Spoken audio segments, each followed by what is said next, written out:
Why, aloha!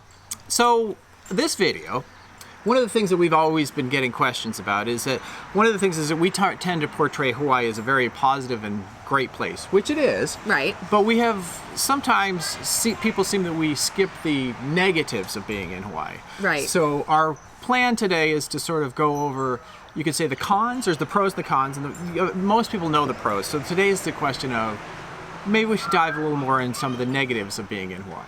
Right. And you know what one of the things we talk about this is that people say you guys are trying to encourage people to come to Hawaii and live here. And you know what, we encourage people to come to Hawaii who want to live here, who feel called to be here, who have done their research and they know what they're getting themselves into, and not just people who think it's always like, you know, a beautiful blue paradise every day, right? That's right. So we'll start with there's several of those. There's a whole bunch of reasons why it's hard to live here, and there's things like that. That's going to be what we do for next video. Yep. So one of the things that we have found why most people leave this island is because they end up missing their families. And so one of the big things here is that people do get lonely, but they also, like right now, it's around Christmas time, they start to really miss the traditions and the fun they had back on the mainland with their family, right? Yeah, this goes back to when you're 2,500 miles away in the middle of nowhere. That it doesn't seem like that far away, but when you're here, well, you really feel like you're far away from normal society and particularly your family, what it comes down to. And a lot of times, you know, if you're older, all of a sudden you got grandkids coming up, and that starts to go, oh man, I wish I could hang out with my grandkids. Or you miss your children because they're there. Or as a younger person, come over here and you're feeling definitely kind of alone and without that support structure. Mom and dad. About. Yeah. Even though it seems that it's mostly the retirees that come over and then they miss their grandkids on the other side, right? But also, again, just because it's the holidays, just not just with family, but traditions around family. Yeah. And like the birthday parties and the Christmas get-togethers and the Thanksgiving and everything else. It seems most of our friends, and even just today, find that they miss their families the most when they're not doing the things they used to do a long time ago with the people they love. That's right. Having your big fat turkey dinner is probably one of them. Right. So when you're going to a restaurant here in a resort to have Thanksgiving, you're not sitting around with 14 of your family members. It starts to kind of like, you know. And again, you think that it's okay. You're like, I don't want to fight with my family at the holidays. Who cares about my family? Until you actually are away from them. It actually gives you some perspective about how important your family is. Yeah. But a lot of people here on this island who've actually made it last have brought their families with them. They've gotten their parents to come on over here, or they've moved their kids over here, or they get a chance to bring their grandkids enough, like 4 times a year, that they get that family feeling. But definitely a con of the island is being unless you grew up here and then your family's already here. But and then you're probably not watching this video. Oh yeah. Yes, that's the thing. So it's definitely a perspective from an outsider. Yeah. So Ohana is everything. Okay, let's talk about one of the big deals here on the island is employment, because without employment you're not going very far. You're not going to stay very long, and you're not getting your next Mai Tai either at sunset. No, because they're what, $14 yeah. Where you go. They you have to have your Mai Tai budget when you're here too. If you make $14 an hour and your Mai Tai costs $14 an hour, you're in trouble. It's just you're not going to you're hamster wheeling it. Yes. The bad news is that there are not a lot of good high paying jobs here on the island. And you kind of have to figure out a way to kind of work around that. The hospitality industry is very big, but it's, you know, a little slow now. But with that being said, most jobs that I know are about $50,000 a year is a pretty decent job. And most people are making, if they're good jobs, between $20 and $25 an hour, and that's for professional level jobs. Yeah. So you kind of have to think about that. That's one, I would say, a big con of the island is how you're going to survive financially. Right. And so I have quite a few people who say, I'm going to come and I'm going to be a massage therapist, or I'll clean condos. And it's like, you know what? You're not the only one who's doing that. So do not rely on those two things to like make a bunch of money here. And then also, the retired people, sometimes they run out of some of their money. Yes, they have a burn rate that they're thinking they're going to do, and then when you multiply that by an extra third, it tends to go through their... Right, so we have plenty of our retired friends working at Costco because they have health benefits, so they don't have to pay for that, but also doing other jobs like working in retail just to like give them the extra bit of money so they can just make it every month, right? Yeah. So what I did when we got here is my background is I designed and built furniture for 20 years. So I had pretty good customer service, and I could build things and I could fix things, and I had sort of a contractor, not contractor, but you know, a mechanical background. And so I was able to get a job as a resident manager for a condo association, which is a lot of dealing with people and sort of dealing with constructions and making sure everything's done. And so for me, it was a good fit. And it was a fairly reasonable transition, and there was reasonable money in it to help, so we could live a normal life, as the saying goes. Right. So if you can help housing, that helps too, because people want to live here. And then what I did was I thought I was going to get a full-time marketing job once I got here, and realized after I've been here for almost 15 years, no big old fat marketing job ever showed up for me. So I had to make my own business. And so I've been doing that for the last 10 years. And I have clients that I've gotten from around Kona, but also I pull in a few from the mainland too. But one of the things that we were talking about is that both of us basically have to work full time to make enough money to make ends meet. And it's just it's not easy. Yeah. And it goes to just cost of living expensive when you start spending a whole lot of money on food. Yeah, and we have a habit of saying, "Oh, look, we're making some extra money. Let's go on an adventure." I love a little travel. Yes. So there you go. Okay. In the southernmost part of South Kona is Kona Paradise. So with the amount of desire to live on this island, what's happening is, of course, our housing prices are going up. And places like Kona Paradise, with the drive that you have to do to get into town, to take your kids to school, to go get a job, the sacrifice is a very long commute. And you're literally out here in the middle of nowhere. And Kona Paradise in particular is a very long, steep drive. And the houses are almost going for $500,000. And most people would say, really? $500,000 to be 40 minutes from a normal town center, but as you keep going south, it just keeps getting more remote, and as affordability continues to go that way, you're driving these 2-lane roads, 30 miles an hour, and the quality of life is going to make you suffer. So that's one of the things that's happening here on our island.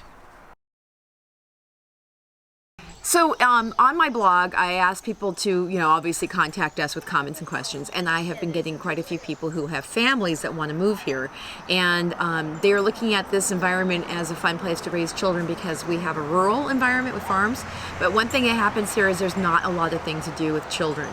So we're actually sitting in one of the few parks in West Hawaii. That's right. And it's located up the highway, and it's one of the few parks again in Hawaii that's actually cool enough to be able to take your children during the middle of the day, right? Yeah, there's a couple. Yeah, particularly on the west side of Hawaii. Because it gets hot, right? Yeah. So if you're thinking you're going to go play out in midday with your kid at some of the parks in Kona, it's too hot. That's right. So anyways, there you go. One of the questions. One of the cons. One of the cons of being here. Yeah.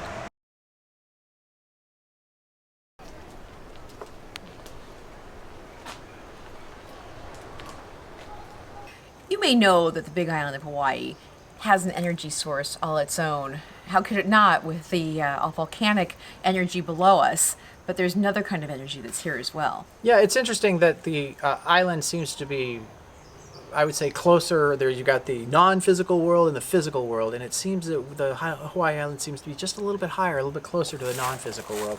So you tend to have the energies and spaces tend to be a little bit more. We're here at a not burned out. It was a tsunami abandoned hotel from the 1970s down at the south of the island here, and you really get kind of an eerie feeling down here for sure.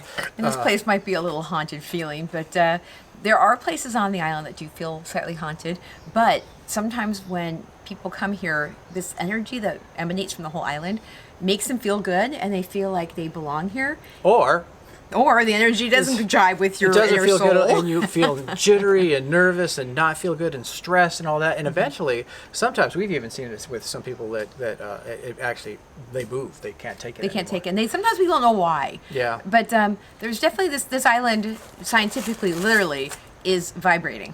And sometimes it just doesn't vibe with what you bring to the island. Right. So it's something to think about, particularly on the mainland, because it doesn't really exist that much in the mainland. You have to go to a lot of places. And, I've been to a lot of places on the mainland. There's some of the places. But this one, you really feel it. So. Right. So that can either be a good thing or a bad thing, depending on how you feel.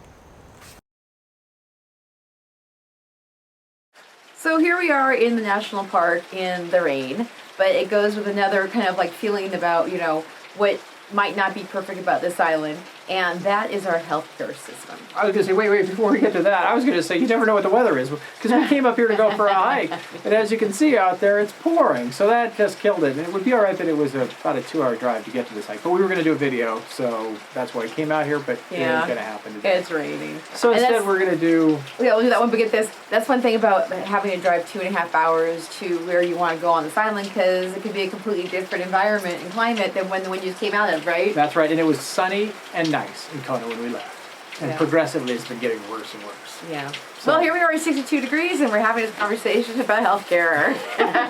All right, healthcare. Okay, healthcare. One of the downfalls of this island, of course, is it's a small island. I think we've got less than 250,000 people would be realistic, and some people even say less than that. So we don't have a lot of healthcare here at the end of the day, and we don't have a lot of the specialists. So the idea is if you're retiring and you've got health conditions and you've got to go to your specialty places, this might not be the place to come. Right.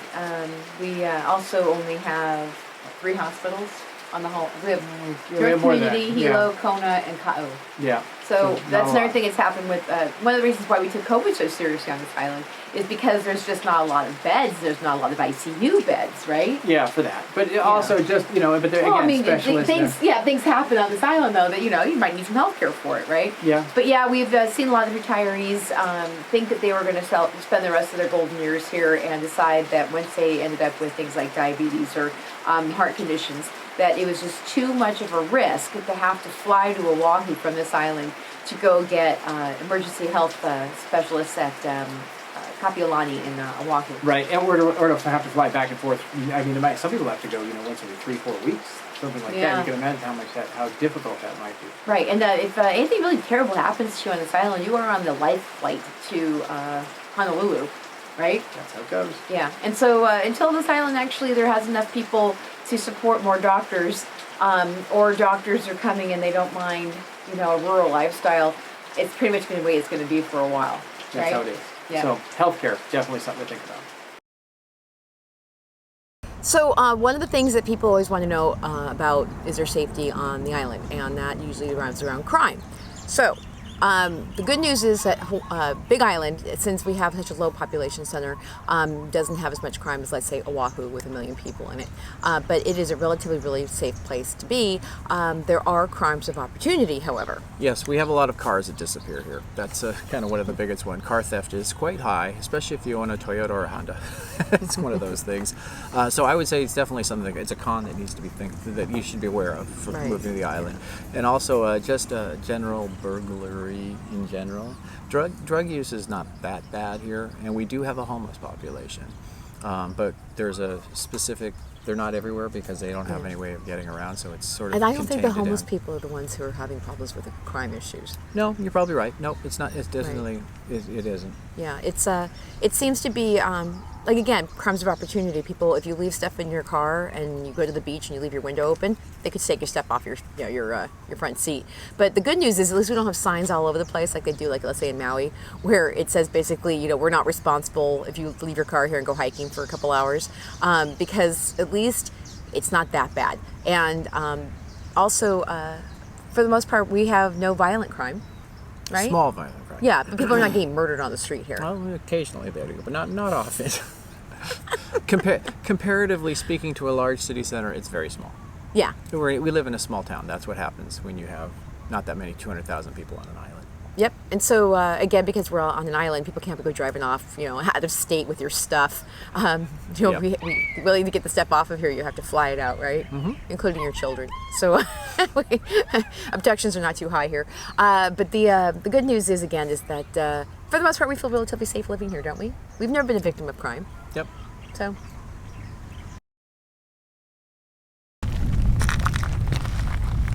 One of the things that happens on this island is hurricanes and tsunamis and volcano eruptions. So, and today we're here with it. Check it out. It's erupting right as we're speaking. Coincidentally, right when we're doing this video. So, yes, especially on the east side of Hawaii, they do get hit with hurricanes, and we all seem to have the issues with the tsunamis. But as far as active lava flows, it does happen because we are on an active volcanic island. It's been going off for 37 years, minus the last couple. So yeah, we kind of got to a year break, but we also have earthquakes and getting but we tried to get insurance, and they said that Hawaii has more natural disaster experiences than most anywhere else in the country. Right? Yeah. So things you have to worry about. So you see that we are on this little adventure together, right? Yes, we are. And we came here alone with just our kids. And when we decided that we were going to do this, we kind of actually took it for granted that we had a support structure back home, which we didn't have when we got on this island, right? That's right. So when we had some things happen to us, like we couldn't find childcare, or if one of our kids got sick, or if something happened, we didn't have too many people to call for help. And so one of the things that we were lucky enough to do was to go out there and find community really quickly, so we could ask A support structure. Right. But that's being the negative that we're talking about right here. Right. While moving here is if you come here without the support structure, things can be difficult. Your car breaks down. You can call AAA, maybe they'll come, maybe they won't, depending on how it might take you 4 hours, whatever. But having somebody to rely on, normally you'd have family at home, you got 10 friends, you could call anybody to get you. It's a little more tricky here on this island. Right, and what we like to think of is that one of the things that, because we were dying of loneliness when we were here for that first year, and nobody really tells you about that, is that we created the 365 structure. We have the 365 Kona Newbies group, and now we have the 365 Hilo Newbies group, and we have a home buying group, and all these things we created basically to create community for people and connection. So when they come to the island, they already feel like they know some people, including us, right? Yeah. And it's just it's gold, really. The connection and people are more important on an island than you will ever imagine, right? Yes. So if you want to get involved with our little 365 Hui and at least have a chance to get to know some people, definitely ping us. You can go to our MoveToHawaii365.com and look under resources, and there's things there. We have been really, really happy to have connected a really good group of friends over the last 7 or 8 years, where people have found their best friends. I've got a group of women who just found each other through the connections I made for them, and now it's the holidays and they're on loan. We put together some other people that would have been alone for Thanksgiving, and then they ended up having dinner together. So it's that kind of stuff that fights the loneliness until you can get your own feet on the ground. And it's just, again, it's part of the aloha spirit that when somebody takes you in and gives you a hand up, that when you're new and somebody else is coming, or you're older and someone else is new is coming in, lend a hand, be nice, help somebody out, make new friends. Kind of like your ohana. You have your own. You kind of make up your own. At home you have family, and here you'd have your own ohana that you would make up. Yeah, and so that's another thing too. So unless you're coming with people who are already here, and there are people coming who have family here already, fantastic. That's something that takes lots of effort and time and energy. And if you are a hermit, it could be a problem.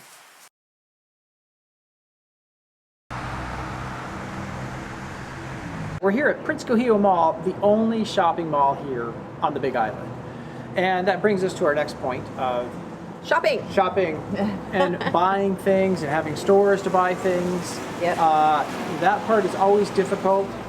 There's things that are really hard to get on the island, but you do have Amazon, but everything could be slow. Expensive. And sometimes you have companies who won't even ship here. Yeah. Right? And sometimes even if you ship it, it could get lost for 3 weeks. Yeah. I got something that's coming in January, so it gives you an idea. But for all those people that love going to the mall and love doing things, this might not be the best place. Right, especially if you live in Kona, because we don't have undercover malls. The fact that Prince Kohio has a huge theater, not open right now, all the big stores, is because it rains so much over here that it's a place where people can gather together in an enclosed space. And on the inside of the mall, they've got like little, the little kid stuff and everything. So if shopping's your thing, this is the only place you can do it. And it makes it so that if that's your pastime in your life, that's not one of our favorite entertainment things to do on this island.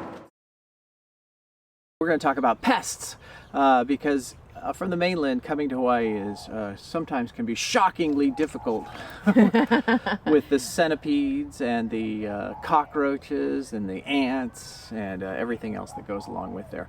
Geckos too. It's amazing how many people don't like geckos, but there's quite a few geckos. The downfall of geckos is they're cute and green, but they poop all over the place. And if you ever have if they're in your house, they tend to leave a mess. So that's the downfall. But I'd say for the women in my life who have moved here, the flying cockroaches. Yeah, the cockroaches are 2 inches. Yeah, roughly. you know, and they get into your house. Also, what freaks people out, and you don't see them very often though, is the cane spiders. They can be this big. This big. Yeah, but they're really rare. And they don't bite. Yeah. That's one thing too, but for the most part, except for the centipedes, centipedes do bite, but again, that doesn't happen very often. You'll see more than you get bitten by them, right? Yeah. Yeah. And so, but the cool thing here is, for the most part, you're not dying from anything is biting you here. Right, but these are the cons, so you got to watch out. Yeah, for that. You got to watch out for the different ones. So, bugs are definitely, I would consider them a smaller con. But if you're really bugophobic, isn't there a word for that? Yeah, well, it's called, we live in a jungle. Yeah. And if people bitch about the pests on social media, most times people will say, you moved to Hawaii, it's a jungle, what do you expect? That's right. So, yeah, we also have coqui frogs. Coqui frogs. Coqui frogs, the only downfall of coqui frogs is that they're loud. And we have them outside of our window, and boy, I think they're close to 100 decibels, and they can live up to 3 feet apart, so you have one every 3 feet screaming at 100 decibels is really loud. Right, so if you're not familiar with Hawaii that often, come here and drive around the island at night and you will hear them, because that definitely will decide on what your comfortability factor is for where you live, right? It is, definitely. Right? And also, if you live up higher in the elevations, there's more pests up there because there's more water. But if you live down near the ocean, where the condo complexes have constant pest control, Yeah. and also because it's hotter and drier down near the bottom, you're going to have less things like the centipedes and, you know, the cane spiders. All right, so one of the other items that is another smaller con is island fever.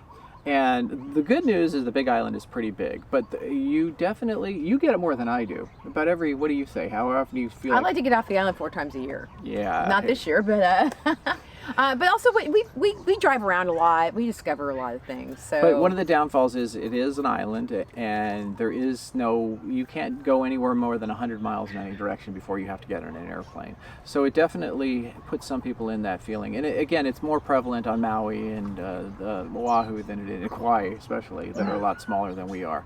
But it's something to consider. Living in a place where you have to drive around in a circle. Start to feel slightly claustrophobic. Yeah. But again, the cool thing about Big Island is the fact that you can drive in the middle and around the edges, and it's the size of Connecticut. So there's a lot to explore, and you can drive for 11 hours in one day. Yep. Right? So there you go. Okay. You're coming to the end of this video of things that might not be perfect on the Big Island, or cons, as you could say. Yeah. So I hope you guys learned something about what goes on here and some of the good parts and bad parts. The realities of paradise. The realities of paradise that not everybody tells you, which we at least are trying to express here in this video. Right. And one of the things, if we're going to bring you problems, we're going to bring you solutions. So for some of these problems and issues, some of it just is about resilience and sucking it up and dealing with it like pests. Some of it can be helped if you join one of our groups, so that we can help you avoid loneliness and also isolation and give you some type of support structure. And for the most part too, if you contact us and join our 365 Ohana, we can meet with you Zoom call, one-on-one, and address some of the things that you might have questions about, right? Mm-hmm. And we also have amazing people that we can connect you with professionals, realtors, mortgage professionals. And we have a pretty good contact base of also some of the people on this island that might be able to help you get a job, or volunteers, so you can feel more connected. And we just offer these opportunities so you guys, when you do decide to move here, can feel just like you made a good decision. A little more comfortable. Yeah. Aloha. Bye.